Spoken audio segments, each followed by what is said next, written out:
Веќе 6 месеци сме ние тука во Струмица, каде со спортската администрација работиме напорно на, ние нарекуваме тоа олимписка обука за напреден спортски менеджмент. Меѓутоа денес покрај оваа обука сме и заради тоа што го славиме олимпизмот и ќе ја организираме во соработка со општинскиот училишен Федерација за училишен спорт,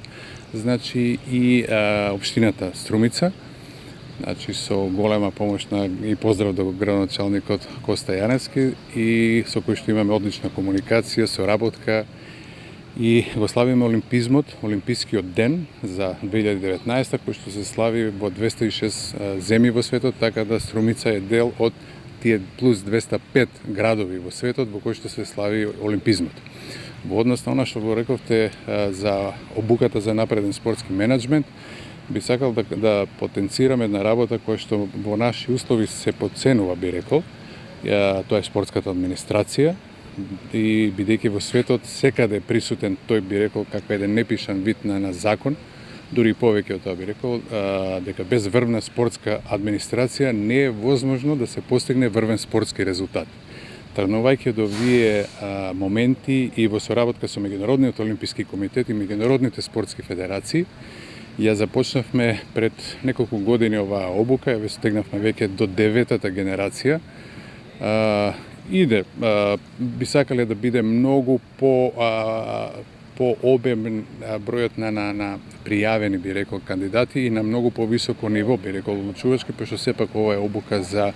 и за председатели на федерации, на клубови, и за генерални секретари, значи пред се за оние кои што можат да носат одлуки во рамките на тие олимписки спортски организации што ние ги нарекуваме, тоа се значи клубовите, федерациите, Олимпискиот комитет, а зашто и да не да имаме представници во меѓународните спортски федерации, па и во Меѓународниот олимписки комитет. Делумно се согласувам со вас да финансиите знаат да бидат проблем, меѓутоа верувате, многу поголем проблем е како се трошат тие финанси, односно тоа на што ние го нарекуваме финансиски менеджмент, менаџирање на финанси, зашто ќе се искористат и најважното како ќе ги измериме и дали воопшто ќе ги измериме бенефитите, ние тоа го велиме инвестиција во спортот. Значи и општината инвестира во спортот, и државата инвестира во спортот, и Олимпискиот комитет инвестира, и федерациите, и клубовите, и спортистите, и родителите на спортистите, значи и меѓународните федерации, и меѓународниот олимписки комитет. Значи тука е една голема, би рекол, пирамида која што инвестира во спортот, меѓутоа како, на кој начин? Дали се тоа на времени средства, дали тие средства се користат точно за она што треба, како тоа сме го одредиле, каде да ги искористиме тие финансиски средства, имаме ли стратегија? За жал, веќе 27 години нашата држава нема стратегија за развој на спортот.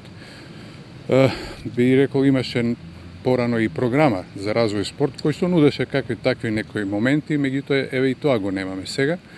И сметам дека со заедничко вклучување на сите заинтересирани страни на равноправна основа, со меѓусебно почитување, со меѓусебно партнерство, искрено партнерство, заедно ќе работиме, ќе биде поставен тој златен триаголник, би рекол, помеѓу државата, Националниот олимписки комитет и националните спортски федерации, и дека овој златен триаголник за многу кратко време ќе профункционира и ќе работи на многу повисоко ниво, да речеме, од што најголема корист ќе имат спортистите.